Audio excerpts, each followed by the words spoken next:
Love team lang, isa pa. Hindi naman sa akin ni Kalingap Edu na meron siyang ibang babae. At ang tingin ko dito, kasi inamin din naman sa akin ni Kalingap Edu na meron siyang ibang babae na gugustuhan. At ang talagang tingin niyang lang sa iyo ay ka-love team lang. Sa inyo po namang mga vlog na ginagawa bilang mag-love team, para bang artista, magka-love Oh, di ba? Oh, walang walang feelings eh. Pero pag tinignan mo kay Erwin, Yeah. Ano daw? Pakialam meron ka kasi bakla ka, yun yari ka, kakasuhan ka na. Sa lang kahit anong paninira ang ginawa niyo kay Kuya Edo, pinipilit ni Kuya Edo protektahan kayo. Dapat naman maging ano si Viancy. Dapat maging patas si Viancy.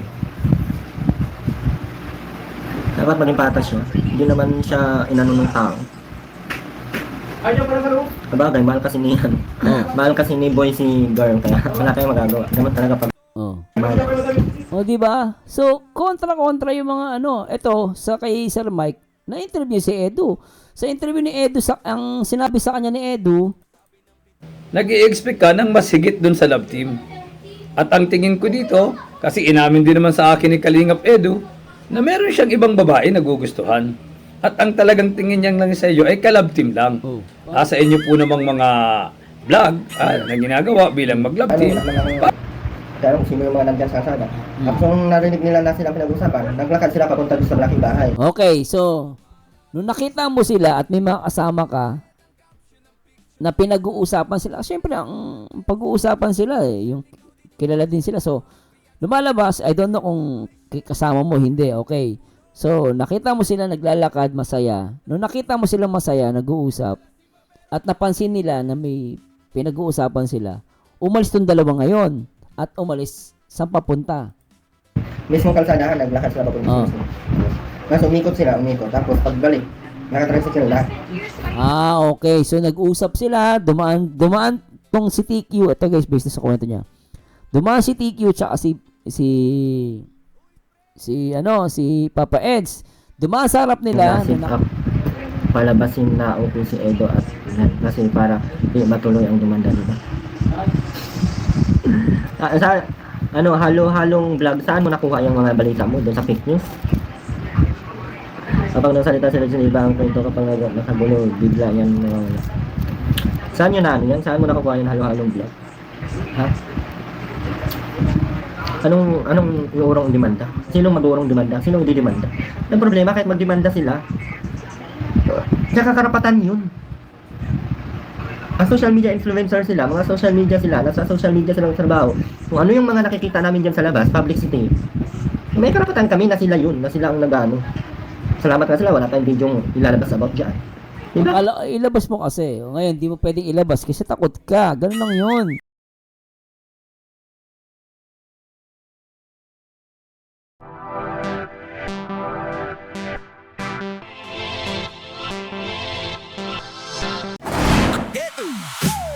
Hi guys, magandang araw.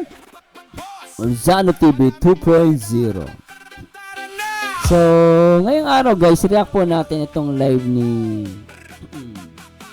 Erwin TV Official na may pamagat over sa paratang naman ang ginagawa mo. So, may mga napansin lang ako dito sa live niya na kumukontra sa mga naging opinion at komento ng iba mga content creator, lalo na si Hambalos, no? Hambalos todo, Hambalos todo. Yan. Si Sir Hambalos. So, hindi mo alam guys kung gaano ka totoo at dapat ang paniwalaan tong Erwin. No, syempre guys, nandun siya sa punto na yon. No? Kaya lang may mga punto lang ako na red flag na nakakaduda. Mamaya papakita ko sa inyo guys kung ano yung bagay na pinagdudahan ko na sinasabi niya sa sinasabi ni Hambalos. Papakita ko sa inyo guys ha. At tune nila po kayo dyan. At syempre pakinggan muna natin itong live niya. At syempre shoutout po sa lahat ng mga solid viewers natin. At even sa mga silent and solid viewers natin, shoutout po dito sa Marzano TV 2.0. At syempre pakisuportahan din yung Marzano TV 3.0 sa aking YouTube at Facebook. Supportahan nyo po sana yun ang Marzano TV 3.0.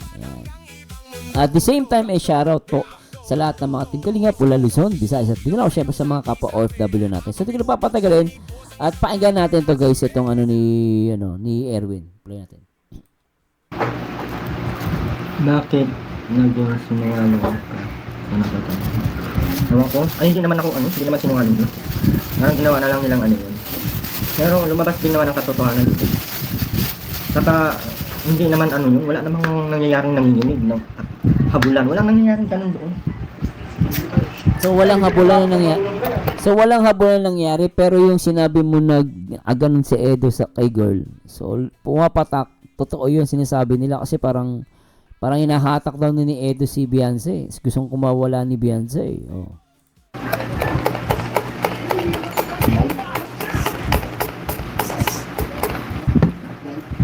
Sagot na yung mga kasabwat ngayon. Noon, aljabal ang kaso. Patunayan nila na may kasabwat. Hindi naman lang patunayan. Kasi hindi ganun kadali. Pag mag-ano kayo ng kaso, hindi ganun kadali. Wala akong ganun kadaling kaso, guys.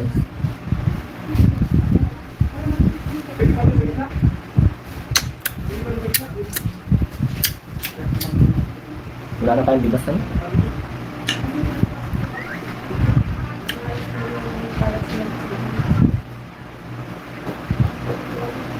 Sobra na din yung sinabi ni Red Sin, sobra yun. Yung nanginginig, oh. Yung mga ganon, dapat yung may medico legal.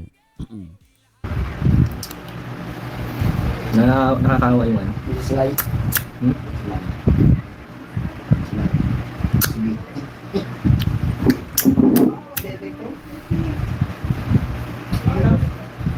Walang ganun. Walang nanginginig, walang masaya lang nung nakita natin yung lalaki. Hindi nga kami nakikita.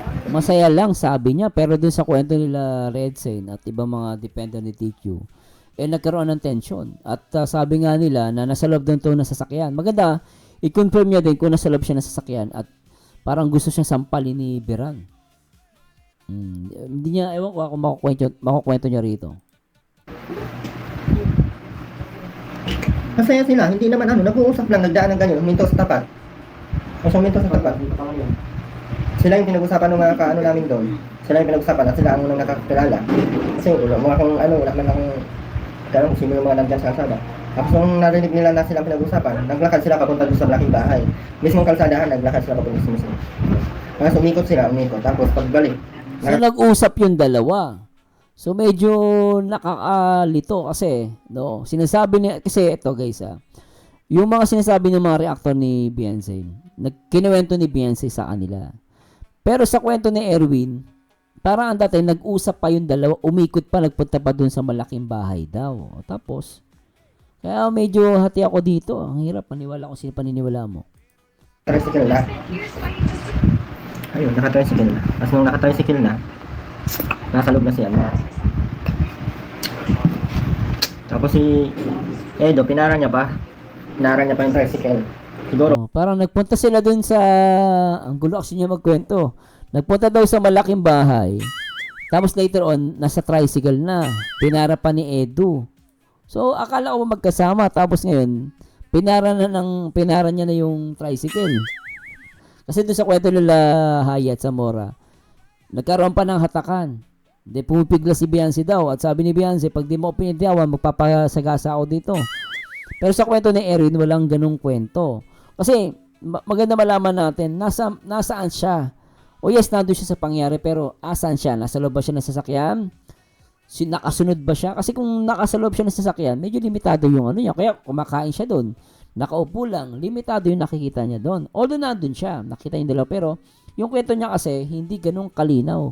Hindi ganun ka-detalyado. Kaya magulo. Ito sa tapat. Minto sa tapat. Sila yung pinag-usapan ng mga namin doon. Sila yung pinag-usapan at sila ang unang nakakilala. Kasi mga kung wala man lang kung sino yung mga nandyan sa kalsada. Tapos nung narinig nila na silang pinag-usapan, naglakad sila papunta doon sa malaking bahay. Mismong kalsadahan, naglakad sila papunta sa mismo. Tapos umikot.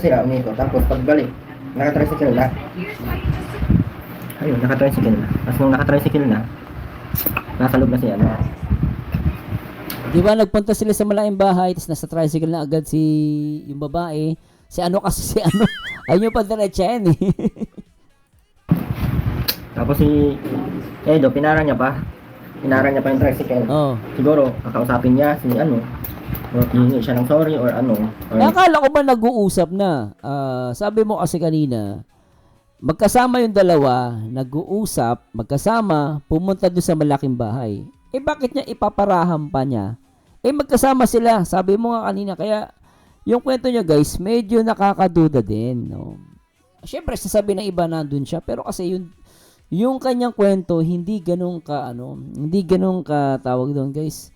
Hindi consistent. Ulitin natin portion na to Tingnan yung kwento niya. walang, ano, masaya lang nung nakita namin. Masaya. Hindi nga kami nakikita. Hindi kami nakikita. Ibig sabihin, hindi yung dalawa hindi kayo napansin. Okay, tapos Masaya sila, hindi naman ano, nag-uusap lang, nagdaan ng ganyan, huminto sa tapat. nakita nyo masaya sila. Nag-uusap masaya daw, nakita nyo yung dalawa kasi anong nangyari ganito po. Analyze ko. Nakita nyo yung dalawa, masaya daw sila. Nag-uusap. Okay? Yan Oh. Kasi huminto sa tapat. Uminto daw sa tapat. Tapos, Sila yung pinag-usapan nung kaano namin doon. Sila yung pinag-usapan at sila ang unang nakakita. sila ang pinag-uusapan. Ibig sabihin, may mga kasama ka. Sila yung pinag-uusapan. Okay? Kasi hindi alam kung nasa loob ba siya ng sasakyan. Nakaupo ba siya at kumakain whatsoever. Pero tuloy natin. Ibig sabihin, may mga kasamahan siya. At yung mga kasamahan niya, nakikita din nila yung dalawa na magkasama at nag-uusap na masaya. Kasi ganun yung kwento niya tapos, Kasi wala ka kung kung sino yung mga nandyan sa kasada. Tapos nung narinig nila na silang pinag-usapan, naglakad sila papunta doon sa malaking bahay. okay, so, nung nakita mo sila at may mga kasama ka, na pinag-uusapan sila, syempre, ang pag-uusapan sila yung kilala din sila. So, lumalabas, I don't know kung kasama mo, hindi, okay. So, nakita mo sila naglalakad, masaya. Nung nakita mo sila masaya, nag-uusap, at napansin nila na may pinag-uusapan sila, umalis tong dalawa ngayon, at umalis saan papunta. Mismong kalsadahan, naglakad sila papunta. Mas umikot. Tapos pagbalik, nakatricycle na. Okay. So, nag-usap sila. Dumaan tong si TQ. Ito guys, based sa kwento niya. Dumaan si TQ tsaka si Papa Eds. Dumaan sa harap nila. Then, yung kasama niya, I don't know kung kasama niya o nandun lang din. Pinag-uusapan sila. Ang ginawa daw nila, umikot daw. Papunta doon sa malaking bahay. Then, nagulat na lang siya. Nandun na siya sa tricycle. Tapos, Ayun, nakatricycle na. Tapos nung nakatricycle na, nasa loob na si ano. Nung nasa tricycle na, nasa loob na si ano. Si ano eh. So, si TQ nasa loob, si Beyonce. Nasa loob na si Beyonce. Tapos si Edo, pinara niya pa. pinarapan niya tong tricycle. So, umikot sila. Bumunta sa malaking bahay. Then, nung nakita mo ulit, naka-tricycle na. Nasa loob na ng tricycle itong babae. At syempre, malamang yung nagdadrive yung tatay. And pinapara na ni Edo. Tapos, Pinara niya pa yung tricycle. Siguro, kakausapin niya si ano, or hihingi siya ng sorry or ano. Akala ko ba nag-uusap na sila? Tapos, ba't niya paparain kung para mag-usap sila? Di ba? Nag-gets niyo yung nakita daw niya, I don't know kung nasa loob siya ng sasakyan, nasa labas siya, kumakain siya. Ngayon, nag-usap yung dalawa, masaya. Okay?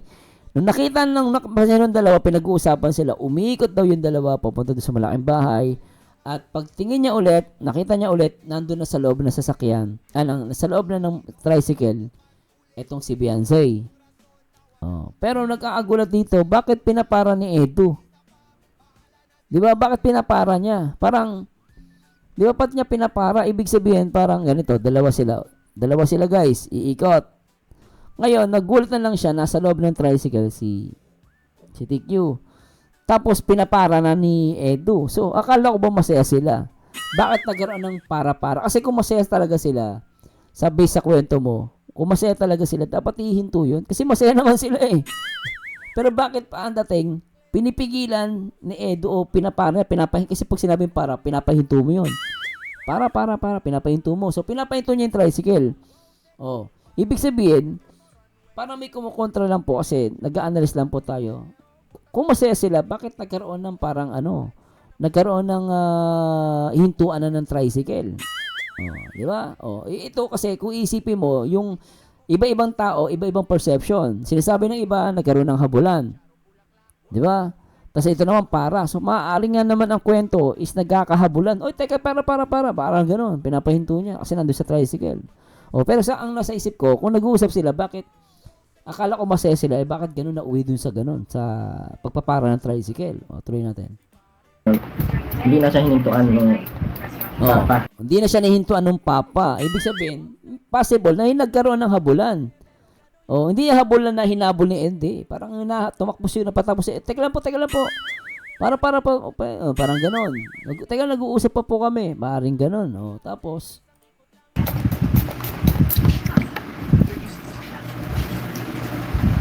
Kaya nga, pangit naman yung ganun. Parang kinawawa niyo masyado si Kuya Edo.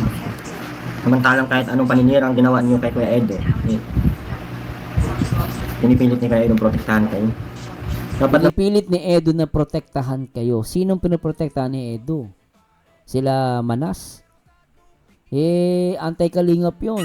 Tama ba sinasabi mo na pinoprotektahan ni Edo sila Manas? Kasi ang alam ko, kakasuhan din niya nila Kuya Bal, lalo yung mga magpapatulpo. Kasi ngayon, kung sinasabi mong pinoprotektahan ni Edo si Manas, questionable yun. Red flag yun. Alam naman na, di ba, sinisiraan ng kalingap. Tapos sasabihin mo na pinoprotektahan ni Edo itong si Manas. Kasi feeling ko, ito guys, sa opinion ko lang po, si Manas yung tinutukoy niya. O, tuloy natin. Kaya nga, pangit naman yung ganun. Parang kinawawa niyo masyado si Kuya Edo. Samantalang kahit anong paninira ang ginawa niyo kay Kuya Edo,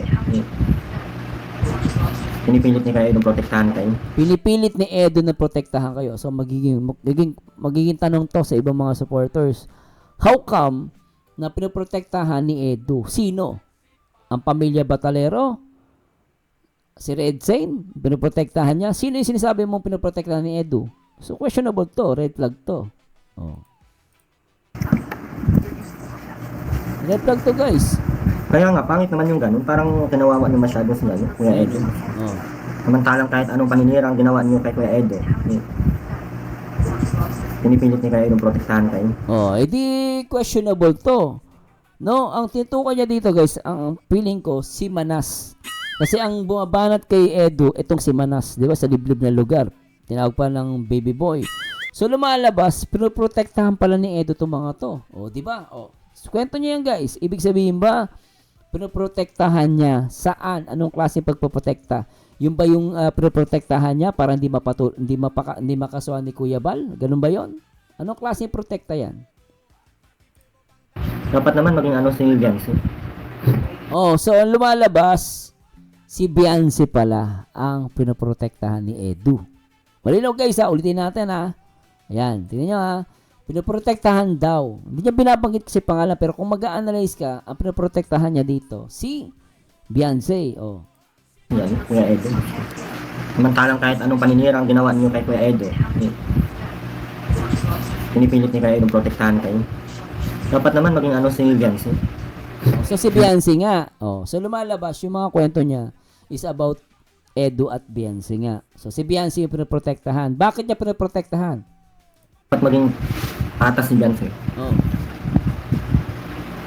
Dapat maging patas siya. Bakit kaya sinabi niya rito na pinoprotektahan niya si Beyonce? At sinasabi niya, sana maging patas si Beyonce. Kumaga, huwag niyong kawawain si Edo. O, bakit niya ito nasasabi? Ano meron? Siya inano ng tao. Sabagay, mahal kasi ni mahal kasi ni boy si girl, kaya wala tayong magagawa. Ganun talaga pag mahal. Oh, to guys, ha. Sabi niya rito, wala tayong magagawa kasi sabi niya, pinoprotektahan daw ni Edo itong si Beyonce. Sa anong klase yung pagpoprotekta? Maraming possible yan, guys. Pero pinoprotektahan mo saan? Sa kaso? Ganun ba yun? Pinoprotektahan ni Edo. Bakit niya pinoprotektahan? Sinasabi niya rito na mahal daw ni boy si girl. So, eto medyo naikot yung isip ko. O, ipiplay po tayo. Pero tuloy mo natin to. Dapat maging patas si Beyonce. Bakit? Dapat maging patas siya. Hindi Bakit? naman siya inano ng tao. Oh. Sabagay, mahal kasi ni ano. Oh. Mahal kasi ni boy si girl kaya. Oh, 'di ba? Mahal ni boy si girl kaya protektahan. Ngayon, yung sinabi mo nito, mapapaisip ba ibang mga viewers? Akala ko ba walang kayo? Akala ba namin walang kayo? And then it turns out, protektahan daw ni Edu itong si Beyonce. Oh, isa pa guys, for ano lang. Ito natin. Patas si Beyonce. Dapat maging patas siya. Hindi naman siya inano ng tao. Sabagay, mahal kasi ni ano. Mahal kasi ni boy si girl kaya wala kayong magagawa. Dapat talaga pagmahal.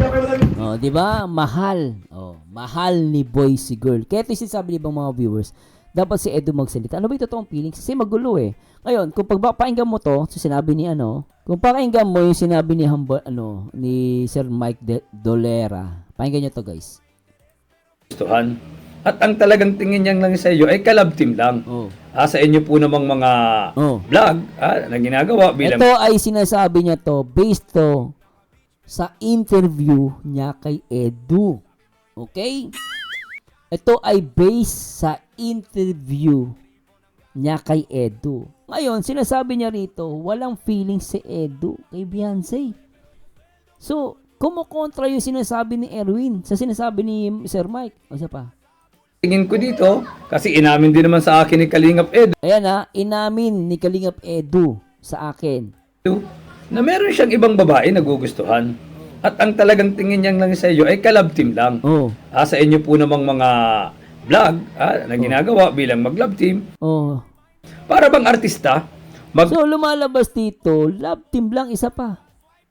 hindi naman sa akin ni Kalingap Edu, na meron siyang ibang babae. At ang tingin ko dito, kasi inamin din naman sa akin ni Kalingap Edu, na meron siyang ibang babae na gugustuhan. At ang talagang tingin niyang lang sa iyo ay kalab team lang. Sa inyo po namang mga vlog na ginagawa bilang mag-love team. Para bang artista, magkalab Oh, 'di ba? Oh, walang ano eh, walang feelings eh. Pero pag tinignan mo kay Erwin, Yeah. Ano daw? Pakialam meron ka kasi bakla ka, yun yari ka, kakasuhan ka na. Sa lang kahit anong paninira ang ginawa niyo kay Kuya Edo, pinipilit ni Kuya Edo protektahan kayo. Dapat naman maging ano si Beyonce. Dapat maging patas si Beyonce. Dapat maging patas siya. Hindi naman siya inano ng tao. Sabagay, mahal kasi ni ano. Mahal kasi ni boy si girl kaya wala kayong magagawa. Dapat talaga pag oh. mahal. Oh, 'di ba? So, kontra yung mga ano, ito sa kay Sir Mike, na-interview si Edu. Sa interview ni Edu, ang sinabi sa kanya ni Edu, nag-i-expect ka ng mas higit dun sa love team. At ang tingin ko dito, kasi inamin din naman sa akin ni Kalingap Edu, na meron siyang ibang babae na gugustuhan. At ang talagang tingin niyang lang sa iyo ay kalab team lang. oh. Sa inyo po namang mga vlog na ginagawa bilang mag-love team. Para bang artista, Oh. mag-love team kayo sa pelikula, kayo yung nagpapakilig ng mga tagapanood, pero hindi naman talaga kayo totoong magjowa. Sweet kayo sa harap ng camera, pero hindi naman talaga kayo wala naman talaga kayong relasyon in real life. 'Di ba? Ganun po yung nangyayari eh. So, walang relasyon. Eh, ano yung sinasabi ni Erwin? Pinipilit ni Kuya Edo protektahan kayo. Dapat naman maging ano si Beyonce. Dapat maging patas si Beyonce. Dapat maging patas siya. Hindi naman siya inano ng tao. Sabagay, mahal kasi ni ano. Mahal kasi ni boy si girl kaya wala kayong magagawa. Dapat talaga pagmahal. Oh, 'di ba? So, same din sa sinasabi ng mga depender ni TQ na parang dating is parang may feelings talaga sila sa isa't isa. Parang sa atiglo na umiyak daw kasi parang mahal pa ni Beyonce si Edu, parang ganon. So, alam mo yun, ang hirap kasi, ito yung sinasabi natin kay Edu, magsalita kasi siya, hindi galing sa ibang tao. Ito, sinasabi niya, mahal daw ni Edu si Beyonce. Kay Hambalo, kay Sir Mike, ini-interview niya din si ano, ang nakita, ang sinasabi ni Edu sa kanya, love team lang. Pero bakit ganun? Kaya, alam mo yun, kung ikaw talaga magiging masipag ka mag-analyze, mag-analyze, mag-check ng mga video nila guys. Ayan galing sa bibig nila, ulitin natin. Mahal ni Edu si Beyonce kay Erwin. Alang kahit anong paninira ang ginawa niyo kay Kuya Edo. Pinipilit ni Kuya Edo protektahan kayo. Dapat naman maging ano si Viancy. Dapat maging patas si Viancy. Dapat maging patas siya. Hindi naman siya inano ng tao. Sabagay, mahal kasi ni mahal kasi ni boy si girl, kaya wala kayong magagawa. Dapat talaga pagmahal. Yeah. Ayan guys nasa inyo na kung paano, anong masasabi nyo rito. Kahit po ako, naguguluhan ako. Si Edo lang makakasagot na ito. Ano ba yung totoong finish ni Edo kay, kay Beyonce? Based kay Sir Mike. Wala daw feelings. Kaya may feelings. Ano ba talaga, kuya? Ano daw? Pakialam meron ka kasi bakla ka, yun yari ka. Kasuhan ka na. Sa lampito, anong problema kung anong ikakaso? Walang problema kahit anong ikaso nila. Ito naman, bakit wala kailangan mo pang discriminate ng tao? Na bakla, na puso ganyan, yung tao bakla. Kabata pang kakaiba. Si Puchiki. Ang boto siya po. Hindi madali yung ginagawa ni Edo na panunuyo na siguro may tama naman sa sinabi ni Lindsay, yung parang naging sit up siya kasi hindi pinaalam nung sinamahan ni Beyonce, hindi pinaalam na nandoon pala naghihintay si Edo. Siguro yun yung mali. Pero nung gusto na magpasagasa ni Tricycle ayun naman yun. Kasi nandun ka pero hindi mo naman sila nasundan, di ba? Kaya maaari yung kasi sabi mo kasi kanina, naglalakad yung dalawang masaya, nag-uusap. Nung nakita niya namin pinag-uusapan sila, umikot sila. Then nung nakita mo nasa loob na ng tricycle. So maaari hindi mo nakita yung portion na yon, Erwin. Kasi hindi kasi maliwanag dapat pa nagkwento ka. Yung sa mga oras na po na yon, araw po ng Sabado yon, nakaupo lang po kami doon, nakatayo, nagkukwentuhan. Dahil may dumaan po sa amin dalawang tao, isang babae, isang lalaki, at nakita namin mukha ni Edo tsaka ni Beyonce, naglalakad sila. Tapos nung nakita po na pinag-uusapan sila, umikot po sila sa malaking bahay. Tapos mo nakita ko na po, nasa loob na ng tricycle si Beyonce, pinapara na siya. So di mo nakita yung buong sitwasyon. Yun sabihin mo sa mga viewers mo, Erwin, kasi yes, nandun ka. Pwede sabihin, nandun ako sa panahon na yon, yes. Pero ang tanong, nakita mo ba ang buong pangyayari? Baka kasi mamaya nasa isang pwesto ka lang. Imposible na napaalit ng lugar. Maaari malaki yon. So kaya, merong inconsistent sa kwento mo. Ngayon, di mo pwedeng sabihin na hindi totoo nangyari yung nagkaroon ng hatakan noon. Dahil sa possibility nangyari yun. Not unless, kasama ka dun talaga. Buong pangyayari nakita mo. Kasi mahirap kasi guys, totoo lang, nagiging patas po tayo. At mahirap kasi pag yung later on, mabalikan tayo, no? As a team Kalingap, nagiging dapat tayo, pakita natin na nag-iisip tayo. Baka sabihin naman itong mga to, bobo tayo. Tayo bobo, nag-a-analyze lang tayo. At still, ang makapagsabi niyan, si Edo at si Beyonce lang. Ngayon sa mga reactor kasi, may mga dagdag bawas yan. Kasi minsan itong mga to, meron ng emotion, may galit sa Kalingap, pag galit sa Kalingap, may dagdag na yan, may bawas, na trauma daw, tapos nanginginig pa, possible yun, not unless may medical legal. No? Pero, anyway, tuloy natin to. Nako, ikaw, sinungaling, alam mo naman na sit up, palabasin na okay si Edo at kasi para di matuloy ang demanda, diba? Halo-halong vlog, saan mo nakuha yung mga balita mo? Doon sa fake news? Kapag nagsalita sila sa iba ang kwento, kapag nakagulo, bigla yan nawawala. Saan yun yan? Saan mo nakuha yung halo-halong vlog? Ha? Anong iurong demanda? Sinong mag-uurong demanda? Sinong hindi demanda? Ang problema, kahit magdemanda sila, karapatan yun. Ang social media influencer sila, mga social media sila, nasa social media silang trabaho. Kung ano yung mga nakikita namin dyan sa labas, publicity, may karapatan kami na sila yun, na sila ang nagano. Salamat ka sila, wala tayong video ilalabas about dyan. Diba? Ilabas mo kasi. Ngayon, hindi mo pwedeng ilabas kasi takot ka. Ganun lang yun. Kaya hindi mo pwedeng ilabas kasi takot ka kasi bawal kasi kuhanan ng video yun. Kahit tandaan nyo, kahit public influencer sila, kapag private life, hindi mo pwedeng kuhanan ng di mo alam yon. Kasi pag inilabas mo, yari ka.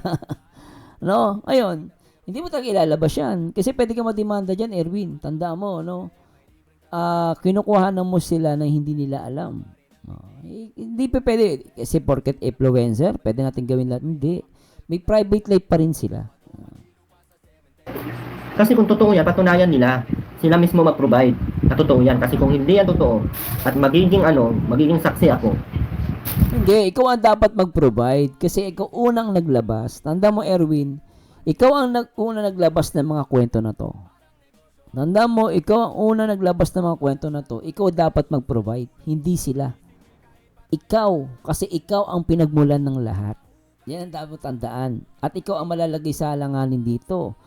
Hindi mo pwede ikaw magiging witness. Dahil ikaw pinagalingan ng sinabihan daw, nagsalita ata yung tatay, yung Biran, na walang maglalabas ng video. Pero kinuwento mo. Ngayon, nung kinuwento mo, ngayon kwento mo, dapat mong patunayan yon. At ikaw dapat maglabas ng ebidensya. Ngayon, di mo ilalabas kasi alam mong malalagay ka sa alanganin. Ganun lang yun, Erwin. Sa mga lahat ng nangyayari, kung ano yung gagawin nila kay Edo, matayo akong saksi kahit ako lang mag-isa. Madami pati kami doon. Marami pala kayo Nasaan yung ebidensya mo? Labas mo yung ebidensya mo. Kasi mahirap yan. Mahirap yan, Erwin. Labas mo yung ebidensya mo. Malalagay ka sa alanganin yan. Yung mga matatanda, mga bata, mga senior, andoon. Paborito pati sila. Alam mo yung mga senior doon, guys? Yung basher yun ni V. Pero nung nakita na kasama yung dalawa, kinilig ang mga tinggil. Kinilig ang mga tinggil ng mga... Merong kilig-kilig pa rin talaga Wawa naman. Tapos ang ending pala, magiging bobo bad word. Bobo bad word. Bad, wrong words. Kasi ang alam niya guys, problema lang sa kanya. Saksi siya, pero inconsistent kasi. No, hindi ganun detalyado. No, hindi niya masagot lahat Kaya nakita na lang daw niya na sa loob ng motor, nagpapara-para. Di ba? So may mga ganung bagay. May witness na daw yung babae kakasuhan sa Edo. Anong ikakaso niya?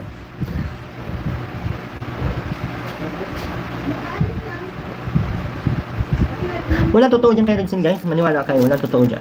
Puro Kay Regine talaga mahirap yun, may dagdag bawas.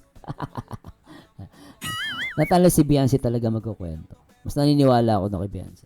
Ito lang ha, kung totoo man yung ganon na sit up, patunayan nilang may Facebook ako. Patunayan pati nila, nakausap ko si Edo kasi pag hindi nila napatunayan yan, ibabalik ko lahat ng kaso sa kanila. I-open nila lahat yung kaso na yan. Sila munang mag-unang. Hindi naman na doon Alam mo kasi, ang pag-uusap hindi sa Facebook lang. Maaring nag-usap kayo verbally. No, hindi pa pwedeng forget ba Facebook lang ba nag-uusap ng tao magka-iisang kayo Pwede kayo mag-usap verbally, Tsaka yung Facebook walang kinalaman yun. As long as nandun ka at kung aalamin pa yan kung totoo ba kasi ang kwento nasa loob ka din ng sasakyan. Ngayon, ayun ang lumalabas ang narinig ko sa mga reactor. Ngayon, doon nila i-check yan ng husgado. Nandun ka ba sa loob ng sasakyan? Wala. Kasama ka ba nila? Hindi. Pero yung pag-uusap, hindi yan dahil sa Facebook. Dahil iisa lang naman kayo, nasa diet kayo. Pwede naman kayo mag-usap tayo verbally. Takalin yan. Sila muna maunang halungkatin kung ano yung pwedeng ikaso sa akin. Tapos patunayan nila. Kasi kung hindi nila mapatunayan, saka mag-inquire kami kung may CCTV doon sa area. Walang CCTV sa area. So safe kayo. Kasi walang CCTV sa area. Pangalawa, pasalamat kayo na wala kaming wala kaming makukuhang mga taong magiging saksi doon.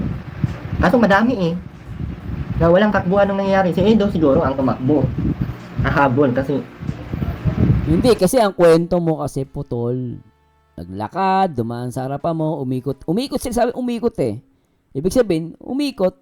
Ang tanong, sinundan mo ba? Kung hindi mo sila sundan, umikot sila. Ibig sabihin, hindi mo nakita buong pangyayari doon. No? At ngayon, sinasabi nila, mayroon daw parang nanay na classmate ni Beyonce ang nakakita.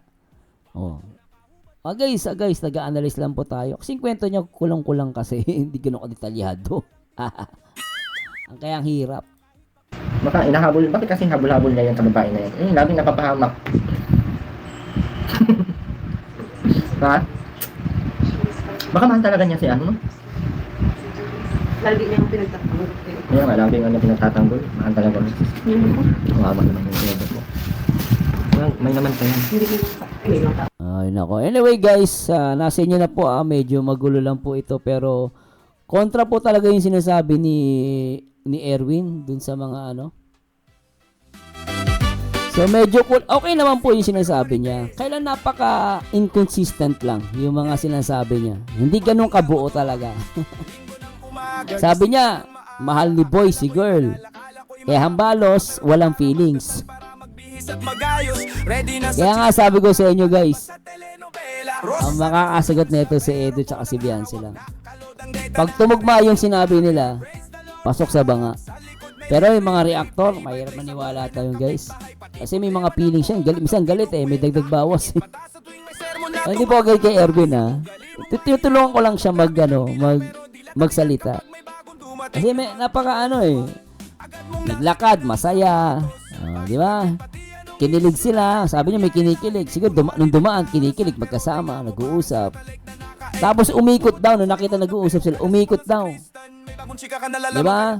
Umikot daw. Tapos nakita niya na, sinabi niya, ayon sa kanya, nakasakay na si Beyonce sa loob ng tricycle. At si Edo ay umahabol. Parang ganun. Pinapapara. Kaya sabi nga, maaaring ang humabol si Edo. Pero si Beyonce hindi. Pero ang punto ko lang dito, hindi niya nakita ng buo yung buong pangyayari. Not unless meron siyang ebidensya na ipapakita. Kasi yung ebidensya na yun, hindi niya ilalabas yung guys. Malalagay siya sa alanganin.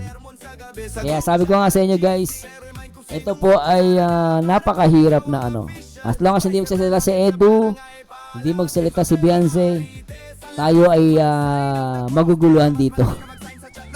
Sasakit ang ulo natin. Sayin lang tayo ng spaghetti pababa. Anyway guys, maraming salamat. Komento lang po yan, opinion. At maaari pong mali ako. Huwag niyo pong paniwalaan. Pero nasa inyo po ang desisyon kung sino ang dapat niyong paniwalaan. Si Erwin, na sinasabi niya ng mahal ni Edu si Beyonce. O si Sir Hambalos na sinasabi based sa kanyang interview kay Edu, wala daw feelings etong si boy kay girl. Kaya gulong-gulo po ako. Nagbibis lang naman tayo sa mga video na nireact natin. Anyway, ito po, paborito nyo reactor na nag-iisang Marzano TV 2.0 and to God be the glory. Magandang araw, paalam. Comment po kayo and please like din po. Ang reputasyon ng mga taong di naman humihingi ng free publicity sa'yo. Pag-uwi, imbes na tahimik na pagninilay, may part 2, director's cut, extended version ng kwento pati bloopers. Sinama mo, may pa-background music ka pang drama sa isip mo. Palasimba pero marites, unang pumapasok, huling umalis. Dala ang buong listahan ng kung sinong nagnakalelu. Ang palit ng asawa, nagpalit ng